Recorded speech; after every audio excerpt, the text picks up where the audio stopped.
नमस्कार, आप सभी का बहुत बहुत स्वागत है और मैं हूं आपके साथ अंकिता सिंह। बुलेटिन की शुरुआत करेंगे बिहार से। बिहार में नई सरकार के गठन का काउंटडाउन शुरू हो गया है।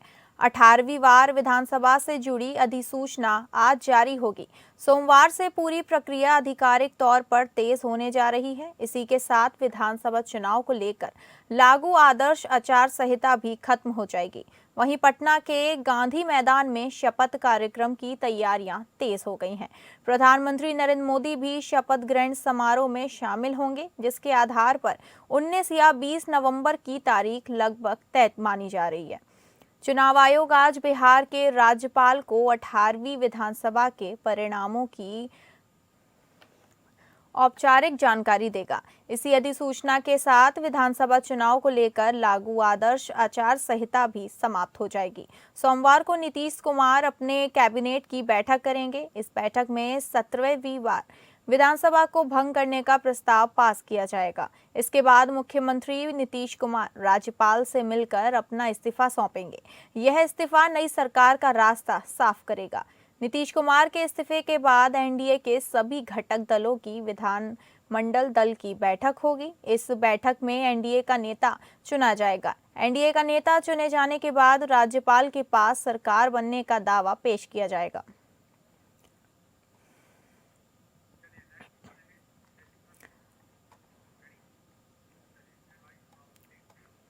एनडीए की प्रचंड जीत के बाद बिहार में नई सरकार बनने जा रही है। इसको लेकर हलचल तेज हो गई है। बिहार के सीएम नीतीश कुमार ही होंगे या किसी और के नाम पर मोहर लगेगी, इसको लेकर सस्पेंस बना हुआ है और अब नेताओं के लगातार बयान भी सामने आ रहे हैं। दूसरी तरफ राजद में सिर्फ फुटबॉल जारी है और लालू परिवार में भी फूट हो गई है। कांग्रेस भी अपनी हार का विश्लेषण करने में लगी हुई है। इस बीच जनसुराज प्रमुख प्रशांत किशोर आज प्रेस कॉन्फ्रेंस करने वाले हैं, जिसमें अपने राजनीतिक भविष्य पर फैसला करेंगे।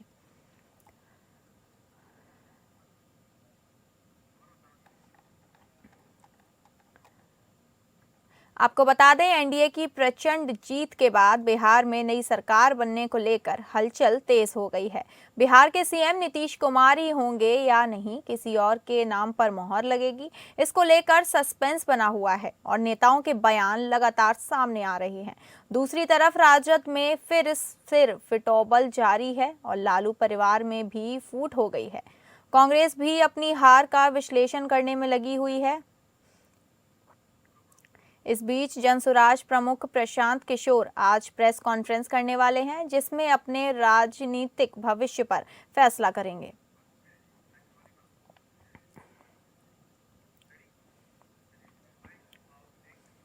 मेरा कोई परिवार नहीं है, अब जाकर ये संजय, रमीज और तेजस्वी यादव से पूछिए।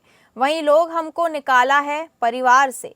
बिहार विधानसभा चुनाव में राष्ट्रीय जनता दल आरजेडी की करारी हार का असर अब पार्टी के साथ ही लालू परिवार में नजर आने लगा है।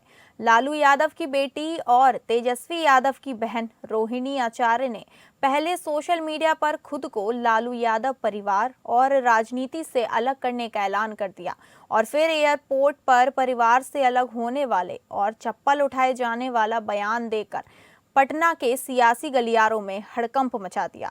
रोहिणी यादव ने कहा, मुख्य तौर पर इन सब के लिए तेजस्वी के सबसे करीबी संजय यादव को ही जिम्मेदार ठहराया और उनसे रोहिणी की अदावत चुनाव से पहले शुरू हो गई थी। लालू के सबसे बड़े बेटे तेज प्रताप को भी चुनाव से ठीक पहले लालू यादव ने पार्टी और परिवार से बाहर निकाल दिया था, जिसके लिए तेज प्रताप ने संजय यादव को जिम्मेदार ठहराया था। लालू परिवार में कलह को लेकर आरजेडी से निकाले जाने के बाद तेज प्रताप यादव हर मौके पर हरियाणा के रहने वाले संजय यादव को आरजेडी का जयचंद बताते हैं और खुले मंचों से भी उनके लिए इस शब्द का इस्तेमाल करते हैं।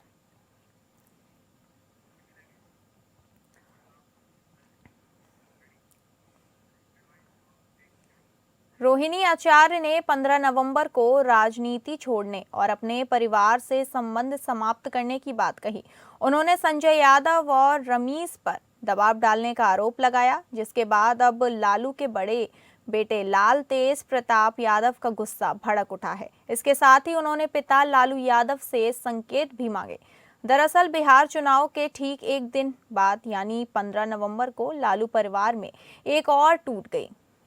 दरअसल रोहिणी आचार्य ने राजनीति छोड़ने और अपने परिवार से संबंध तोड़ने की बात कही और उन्होंने संजय यादव और रमीज पर दबाव डालने का आरोप लगाया। इस पूरे मामले को लेकर अब लालू यादव के बड़े बेटे और जनता दल के सुप्रीमो तेज प्रताप यादव भड़क गए हैं।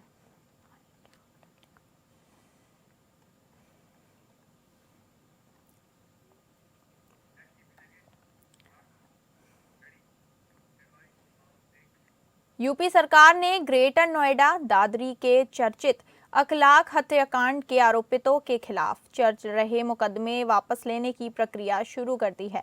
विशेष सचिव मुकेश कुमार सिंह 2 की ओर से गौतम बुद्ध नगर के डीएम को पत्र भेजा गया है, जिसमें अभियोजन वापसी को औपचारिक मंजूरी दी गई है। केस में अतिरिक्त जिला सरकारी वकील भाग सिंह भाटी ने भी शनिवार को इसकी पुष्टि की। पत्र में बताया गया कि सरकार को प्राप्त रिपोर्ट और तर्कों पर विचार करने के बाद मामले को वापस लेने का निर्णय लिया गया है। 28 सितंबर 2015 की रात बिसाहड़ा गांव में लाउडस्पीकर पर घोषणा की गई थी कि अखलाक ने गो हत्या कर उसका मांस फ्रिज में रखा है। इसके बाद भीड़ ने अखलाक के घर पर हमला कर दिया था। पिटाई में अखलाक की मौत हो गई थी। विशेष सचिव ने लिखा कि डीएम की संतुष्टि के आधार पर और न्यायालय में प्रस्तुत प्रार्थना पत्र को देखते हुए अभियोजन समाप्त करने की अनुमति दी जाती है। साथ ही डीएम को निर्देश दिया गया कि सीआरपीसी की धारा 321 के तहत अभियोजन वापसी की प्रक्रिया पूरी की जाए।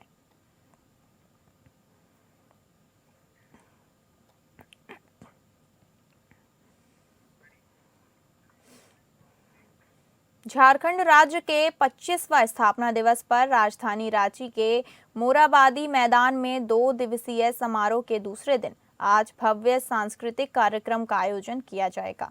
आपको बता दें कि इस अवसर पर पहली बार झारखंड में जतरा का आयोजन किया गया है।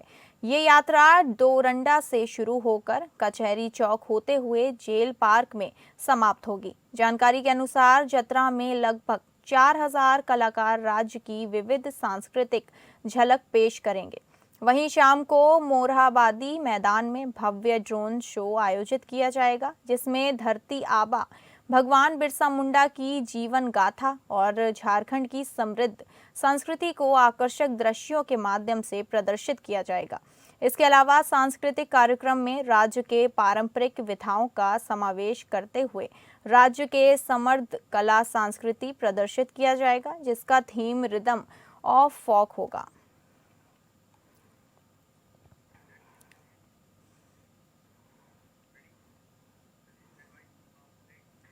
उत्तर प्रदेश के डिप्टी सीएम ब्रजेश पाठक ने अयोध्या में आयोजित रन फॉर यूनिटी कार्यक्रम में शिरकत की। ये कार्यक्रम देश के पहले गृह मंत्री सरदार वल्लभ भाई पटेल की 150वीं जयंती पर आयोजित किया गया था। इस अवसर पर ब्रजेश पाठक ने कहा कि बिहार में एनडीए की सरकार प्रचंड बहुमत से बन चुकी है और उत्तर प्रदेश और पश्चिम बंगाल में भी भाजपा की सरकार बनेगी। उन्होंने समाजवादी पार्टी और कांग्रेस पर निशाना साधते हुए कहा कि बिहार को लेकर उनकी उम्मीदों पर पानी फिर गया है।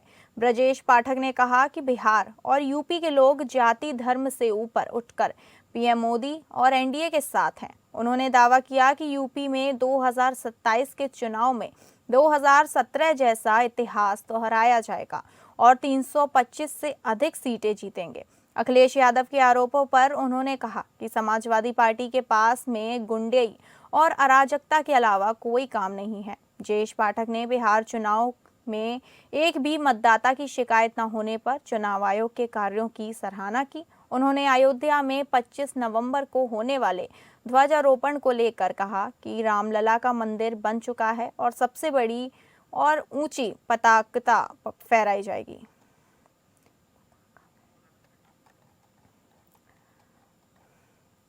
आपको बता दें, उत्तर प्रदेश के डिप्टी सीएम ब्रजेश पाठक ने अयोध्या में आयोजित रन फॉर यूनिटी कार्यक्रम में शिरकत की। ये कार्यक्रम देश के पहले गृह मंत्री सरदार वल्लभ भाई पटेल की 150वीं जयंती पर आयोजित किया गया था। इस अवसर पर ब्रजेश पाठक ने कहा कि बिहार में एनडीए की सरकार प्रचंड बहुमत से बन चुकी है और उत्तर प्रदेश और पश्चिम बंगाल में भी भाजपा की सरकार बनेगी।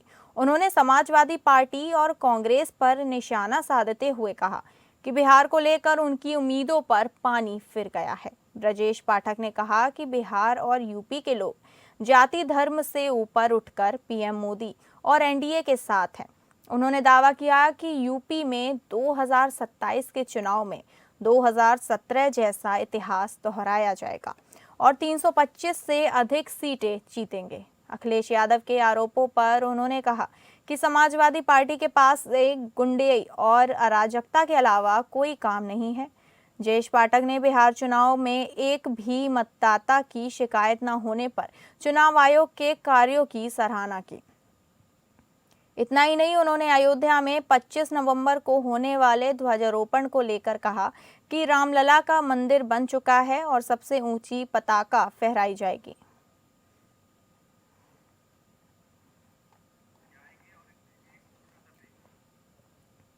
उत्तर प्रदेश के सोनभद्र में बड़ा हादसा हो गया।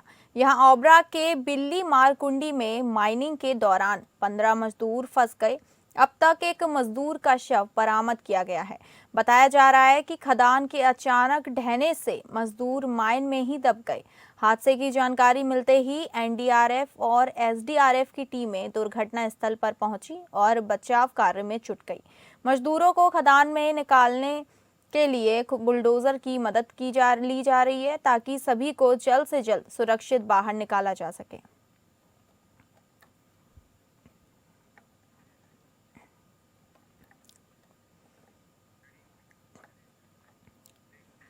राजधानी दिल्ली वासियों को जहरीली हवा से रविवार को भी राहत नहीं मिलने जा रही है।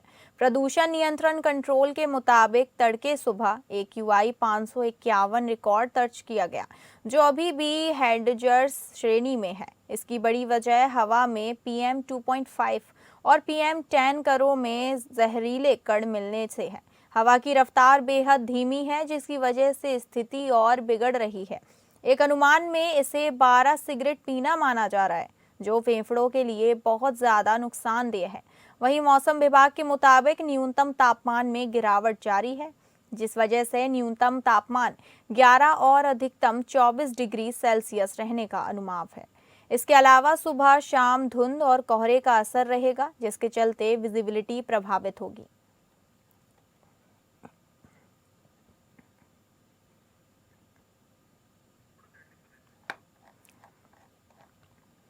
आपको बता दें, राजधानी दिल्ली वासियों को जहरीली हवा से राहत नहीं मिल रही है। प्रदूषण नियंत्रण कंट्रोल के मुताबिक तड़के सुबह AQI 551 रिकॉर्ड किया गया, जो अभी भी हैजर्ड श्रेणी में है। इसकी बड़ी वजह हवा में PM 2.5 और PM 10 कणों में जहरीले कण मिलने से है। हवा की रफ्तार बेहद धीमी है, जिसकी वजह से स्थिति और बिगड़ रही है।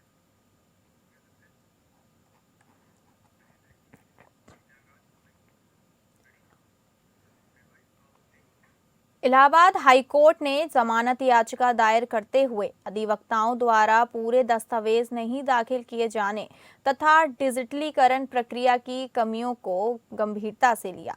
न्यायालय ने निर्देश दिया कि नए मामलों में दायर सभी पूरक हलफनामों को भी स्कैन कर डेटा मैनेजमेंट सिस्टम पर अपलोड किया जाए। यह आदेश न्यायमूर्ति अरुण कुमार सिंह देशवाल ने औरैया निवासी जैनू यादव उर्फ नीरज उर्फ अंकुश यादव की जमानत अर्जी खारिज करते हुए दिया। कोर्ट ने स्पष्ट कहा कि कई मामलों में अधिवक्ता जमानत अर्जी की नोटिस देते समय अधूरे दस्तावेज दाखिल करते हैं और फिर सुनवाई के समय शेष दस्तावेज पूरक हलफनामे के माध्यम से दाखिल करते हैं, जिन्हें रजिस्ट्री द्वारा स्कैन नहीं किया जाता। इससे उच्च न्यायालय में डिजिटलीकरण का उद्देश्य विफल हो जाता है। हालांकि डिजिटलीकरण का ठेका प्रतिष्ठित कंपनी को दिया गया है, लेकिन वो लेकिन केवल नई फाइल को स्कैन कर रही है और बाद में पूरक हलफनामे नहीं, जबकि ये रजिस्ट्री में दायर किए गए हैं। यह डिजिटलीकरण का मजाक है और उच्च न्यायालय में डिजिटलीकरण के उद्देश्य को विफल करता है।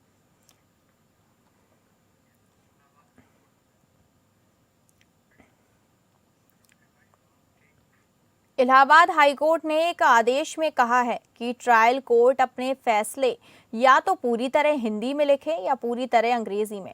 दोनों भाषाओं को मिलाकर लिखा गया निर्णय स्वीकार्य नहीं है। कोर्ट ने आगरा की सत्र न्यायालय के एक फैसले को इसका सर्वोत्तम उदाहरण बताते हुए उसकी कॉपी चीफ जस्टिस और राज्य के न्यायिक अधिकारियों को भेजने का निर्देश दिया। हाईकोर्ट ने पाया कि फैसला 54 पन्नों का था, जिसमें 63 पैराग्राफ अंग्रेजी में व 125 हिंदी में और 11 पैराग्राफ दोनों भाषाओं के मिश्रण थे। इससे साधारण हिंदी भाषी व्यक्ति फैसला समझ नहीं सकता। कोर्ट ने कहा कि निर्णय एक ही भाषा में लिखा जाना चाहिए। हालांकि सुप्रीम कोर्ट और हाई कोर्ट के अंग्रेजी अंश या हिंदी में दर्ज मृत्युकालिक कथन जैसे उद्धरण अपनी मूल भाषा के लिए बगैर जा सकते हैं, बशर्ते उनका अनुवाद भी दिया जाए। मामले के अनुसार हाई कोर्ट ने 2021 की दहेज हत्या के मामले में आरोपी पति को दोष मुक्त करने के निर्णय को सही ठहराते हुए कहा कि अभियोजन दहेज की मांग से जुड़ी क्रूरता साबित नहीं कर सका।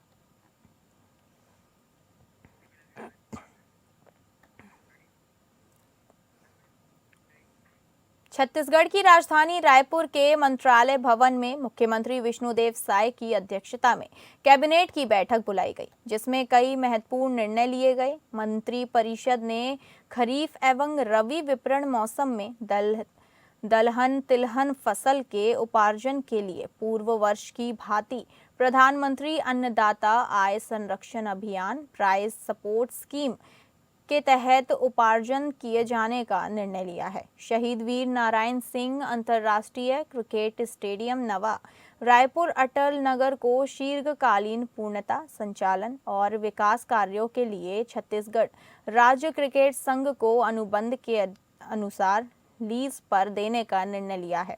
इस निर्णय से राज्य के क्रिकेट खिलाड़ियों को उच्च स्तर का प्रशिक्षण और तकनीकी सुविधाएं प्राप्त होंगी। इस निर्णय से छत्तीसगढ़ में राष्ट्रीय और अंतर्राष्ट्रीय स्तर में और अधिक क्रिकेट मैच का आयोजन सुनिश्चित होगा। साय कैबिनेट में इसके साथ ही कई महत्वपूर्ण विषयों पर सहमति बनी है।